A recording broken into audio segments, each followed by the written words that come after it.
Quand un narcissique vous voit comme trop fort, il essaiera ce dernier tour sournois. Carl Jung.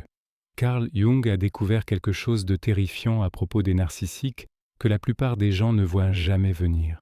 En effet, ses travaux sur la psychologie analytique révèlent des mécanismes profonds qui expliquent pourquoi ces individus sont si destructeurs dans leurs relations. Quand ils réalisent qu'ils ne peuvent plus vous contrôler, ils ne s'en vont pas simplement. Ils déploient une dernière manipulation dévastatrice qui peut détruire des années de guérison en quelques semaines seulement, en exploitant vos faiblesses émotionnelles les plus cachées. Et si vous ne la reconnaissez pas, vous tomberez directement dans leur piège, risquant de retomber dans un cycle de dépendance toxique. Mais avant de révéler ce dernier tour sournois, vous devez comprendre la guerre psychologique qui y mène, un processus subtil et insidieux que Jung a analysé à travers ses concepts de projection et d'ombre. Carl Jung a dit que la plus grande peur du narcissique n'est pas le rejet ou l'abandon, c'est le moment où leur victime devient psychologiquement plus forte qu'eux, menaçant l'équilibre précaire de leur ego fragile. Selon les recherches de Jung sur le moi ombre, les narcissiques projettent leurs propres faiblesses sur les autres pour maintenir une illusion de supériorité, un mécanisme de défense qui leur permet d'éviter toute confrontation avec leur vide intérieur. Mais quand vous commencez à guérir, quand vous commencez à poser des limites et à refuser de jouer à leur jeu, quelque chose se produit dans leur psyché, un basculement qui les désoriente profondément. Jung appelait cela la crise d'inversion du pouvoir, un point de rupture où leur domination habituelle est remise en question. Et ce qui se passe ensuite vous choquera, car cela révèle la véritable nature prédatrice de ces personnalités. Voyez-vous, les narcissiques ne cherchent pas simplement quelqu'un qui les aime. Ils chassent quelqu'un à contrôler, quelqu'un dont ils peuvent se nourrir de l'énergie vitale, comme des vampires psychologiques décrits par Jung dans ses écrits sur les dynamiques relationnelles toxiques. Carl Jung a découvert que ces individus opèrent à partir de ce qu'il appelait l'ego gonflé, un état psychologique où ils doivent constamment prouver leur domination pour éviter de confronter leur propre vide intérieur, un vide qui provient souvent d'un trauma non résolu dans l'enfance. Quand vous étiez faible, confus ou en quête de leur approbation, vous remplissiez parfaitement leur rôle en leur fournissant l'admiration et la validation dont ils ont désespérément besoin pour se sentir vivants. Vous étiez leur approvisionnement psychologique, leur machine à validation, un rôle qui les maintenait dans une illusion de toute puissance. Mais le moment où vous commencez à vous affirmer dans votre propre pouvoir, le moment où vous arrêtez de chercher leur approbation et commencez à faire confiance à vos propres instincts, vous devenez une menace pour toute leur identité, car votre indépendance met en lumière leur propre insuffisance. Et c'est à ce moment-là qu'ils sortent l'arme contre laquelle Jung nous a mis en garde, un arsenal de manipulation raffinée. Selon Carl Jung, les narcissiques utiliseront une technique appelée guerre de projection psychologique, un processus où ils inversent la réalité pour vous désorienter. Quand ils sentent qu'ils perdent le contrôle, ils ne se contentent plus de vous gaslighter ou de jouer la victime. Ils lancent ce que Jung décrivait comme un assaut final sur votre processus d'individuation, ce chemin vers l'intégration de soi que Jung considérait comme essentiel à la santé psychique. Voici à quoi cela ressemble et pourquoi c'est si dangereux, car cela peut éroder non seulement votre confiance, mais aussi votre sens de la réalité. Il commence par cibler votre nouvelle force elle-même, en attaquant les fondations mêmes de votre croissance personnelle. Souvenez-vous comment il critiquait vos faiblesses auparavant. En vous rendant petit pour se sentir grand, maintenant ils inversent complètement le scénario, passant d'une dévalorisation de vos faiblesses à une attaque sur vos forces émergentes. Carl Jung a dit que c'est parce qu'ils reconnaissent que votre force est la seule chose qui se dresse entre eux et un contrôle total sur vous, un obstacle qu'ils perçoivent comme une trahison personnelle. Ils diront des choses comme « Tu as changé, et pas en bien. Tu étais si attentionné autrefois. Maintenant tu es juste égoïste. Le succès t'est monté à la tête. Tu penses que tu es meilleur que tout le monde, maintenant. » Ces remarques ne sont pas anodines. Elles sont calculées pour semer le doute. Mais voici la partie que Jung a découverte qui vous glacera le sang. Ce n'est pas une critique aléatoire. Selon l'analyse de Carl Jung sur le comportement narcissique, il cible spécifiquement les parties de vous-même dont vous êtes le plus fier d'avoir guéri en exploitant la projection de leur ombre sur votre lumière. Si vous avez appris à poser des limites, ils vous appelleront froid et distant. Si vous avez trouvé votre voie, ils vous appelleront agressif et dominateur. Si vous avez bâti de la confiance, ils vous appelleront arrogant et prétentieux. Jung appelait cela la honte de la force, et c'est conçu pour vous faire honte des qualités mêmes qui vous ont libéré en vous ramenant à un état de doute et de culpabilité.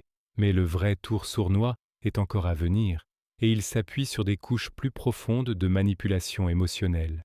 Carl Jung a découvert que quand la honte de la force ne fonctionne pas, les narcissiques déploient ce qu'il appelait la manipulation nostalgique, une tactique qui joue sur vos souvenirs pour vous désarmer. Ils commencent à se remémorer l'ancien vous, la version de vous-même qui était plus facile à contrôler, en idéalisant un passé qui n'était souvent que servitude déguisée. Souvenez-vous quand tu riais à mes blagues. Tu étais tellement plus heureux avant de commencer à lire tous ces livres de développement personnel. J'ai le mal du vieux toi. Nous avions une si bonne relation avant que tu changes. Selon Jung, c'est un voyage temporel psychique conçu pour vous ramener dans d'anciens schémas en activant vos propres doutes sur votre évolution. Il ne manque de pas du vrai vous.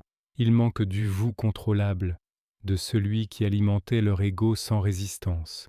Et si vous n'êtes pas prudent, vous commencerez à manquer cette version de vous-même aussi, en questionnant si votre croissance n'a pas ruiné quelque chose d'essentiel. Mais voici où les recherches de Jung deviennent vraiment troublantes, car elles révèlent une escalade dans la cruauté psychologique. Quand à la fois la honte de la force et la manipulation nostalgique échouent, les narcissiques déploient leur arme la plus dangereuse, la vulnérabilité fabriquée, une illusion si convaincante qu'elle peut briser même les esprits les plus résilients. Carl Jung a dit que les narcissiques sont des maîtres pour reconnaître vos compassions les plus profondes et les utiliser contre vous, en transformant votre empathie en chaîne. Ils deviendront soudainement fragiles, luttant ou traversant une période difficile, juste au moment où vous êtes à votre plus fort, en synchronisant leur crise avec votre apogée personnel. C'est le tour sournois contre lequel Jung nous a mis en garde.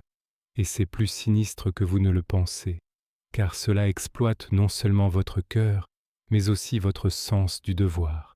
Ils créeront une crise, peut-être une alerte santé, des problèmes financiers, un drame familial ou une dépression émotionnelle, et ils la chronométreront parfaitement pour coïncider avec votre moment de force, en rendant votre aide irrésistible. Selon Carl Jung, ce n'est pas une coïncidence, c'est calculé, basé sur une observation minutieuse de vos réactions passées.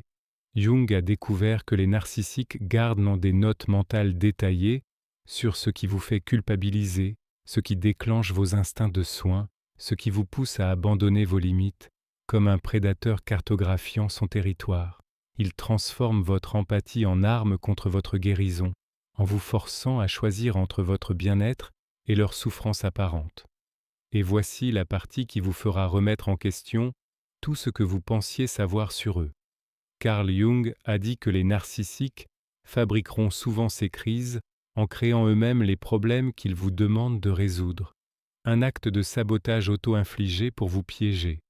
Ils saboteront leurs propres relations, leur travail, leur santé, n'importe quoi pour créer une situation où vous vous sentez obligé d'intervenir et de les sauver en vous rendant complice de leur chaos. Selon les recherches de Jung, cela sert deux objectifs. Cela vous ramène dans le rôle de soignant, où vous étiez autrefois leur source inépuisable d'énergie. Cela leur prouve qu'ils ont encore du pouvoir sur vous, restaurant leur illusion de supériorité. Mais Jung a découvert quelque chose d'encore plus glaçant à propos de cette manipulation. Ils ne veulent pas seulement votre aide, ils veulent que vous sacrifiez votre nouvelle force pour la leur donner, en érodant les gains de votre individuation. Carl Jung a observé que les narcissiques vous demanderont spécifiquement de compromettre les limites et les valeurs mêmes que vous avez le plus durement travaillées à établir, en testant chaque barrière une par une. Je sais que tu ne prêtes habituellement pas d'argent, mais c'est différent. Je sais que tu as dit que tu avais besoin d'espace, mais j'ai vraiment besoin de toi en ce moment. Je sais que tu essaies de te concentrer sur toi-même, Mais tu ne pourrais pas m'aider juste cette fois?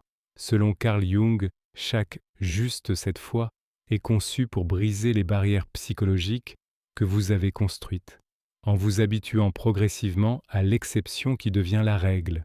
Il ne demande pas de l'aide. Il vous demande de prouver qu'il compte encore plus que votre propre bien-être, en mesurant votre loyauté à travers votre sacrifice. Et si vous tombez dans le panneau, Jung a mis en garde, vous perdrez tout ce pourquoi vous avez travaillé, retournant à un état de dépendance émotionnelle. Carl Jung a dit que la partie la plus dangereuse de la vulnérabilité fabriquée est qu'elle semble si réelle, mélangeant parfois vérité et fiction pour maximiser l'impact. Le narcissique pourrait être réellement en crise, mais Jung a découvert qu'ils sont experts pour choisir quelle crise partager avec vous et quand, en réservant les plus touchantes pour vous seuls. Ils ont d'autres personnes qu'ils pourraient appeler, d'autres ressources qu'ils pourraient utiliser, mais ils viennent vers vous parce qu'ils savent que vous êtes celui qui est le plus susceptible de sacrifier vos limites pour les aider, en raison de votre histoire partagée. Alors, comment vous protégez-vous de cette dernière manipulation? Selon Carl Jung, la clé est de comprendre ce qu'il appelait la compassion différenciée, une empathie mature qui distingue compassion de responsabilité. Vous pouvez ressentir de l'empathie pour les luttes de quelqu'un sans vous sentir responsable de les résoudre, en maintenant une distance saine. Jung a dit, le privilège d'une vie est de devenir qui vous êtes vraiment. Quand un narcissique essaie de vous ramener dans d'anciens schémas, même à travers une crise, vous devez vous demander, est-ce que les aider m'aide à devenir qui je suis vraiment, ou cela m'empêche-t-il dans ce voyage? Cette question introspective, inspirée des écrits de Jung sur l'individuation, vous ancre dans votre vérité. L'intuition finale de Jung sur les narcissiques changera la façon dont vous voyez chaque relation, en vous invitant à une vigilance accrue. Carl Jung a découvert que les narcissiques craignent votre force parce qu'elle leur rappelle leur propre potentiel de croissance, un potentiel qu'ils ont abandonné au profit du contrôle et de la manipulation pour masquer leur peur de l'authenticité. Quand vous refusez de vous rapetisser pour les mettre à l'aise, vous ne posez pas seulement une limite, vous leur montrez ce qui est possible quand quelqu'un choisit l'authenticité plutôt que l'approbation, devenant un miroir inconfortable de leur propre stagnation. Et c'est exactement pourquoi ils se battront si dur pour vous ramener en bas, en déployant tous leurs arsenaux pour préserver leur fragile équilibre. Mais voici ce que Carl Jung veut que vous vous rappeliez. Chaque fois que vous résistez à leur manipulation, chaque fois que vous maintenez vos limites malgré leur crise fabriquée, vous ne vous protégez pas seulement. Vous prouvez que leur pouvoir sur vous n'était qu'une illusion, une projection de leur propre impuissance. Jung a dit que la vraie force n'est pas d'être immunisé contre la manipulation, c'est de la reconnaître, de la nommer, et de choisir votre moi authentique quand même, en intégrant les leçons de l'ombre, parce qu'au bout du compte, leur désespoir de vous contrôler n'est que la preuve de à quel point vous êtes déjà devenu puissant, capable de transcender leur jeu. Le dernier tour sournois du narcissique ne fonctionne que si vous oubliez qui vous êtes. Mais une fois que vous le voyez pour ce qu'il est, une dernière tentative désespérée pour reprendre le contrôle, vous réalisez que leur besoin de vous manipuler est en fait la preuve de votre liberté, une victoire sur leur ombre projetée. Carl Jung a découvert que le moment où vous cessez d'être contrôlable est le moment où vous commencez vraiment à vivre, en embrassant pleinement votre individuation. Et aucune crise fabriquée, peu importe à quel point elle est convaincante, ne vaut la peine d'échanger cette liberté, car elle n'est qu'un leurre pour retarder votre ascension. Merci beaucoup d'être resté avec moi dans cette exploration approfondie. Si vous avez trouvé de la valeur dans la discussion d'aujourd'hui, n'oubliez pas de vous abonner à la chaîne et de partager cette vidéo avec quelqu'un qui pourrait en bénéficier, pour aider d'autres à naviguer ces eaux troubles.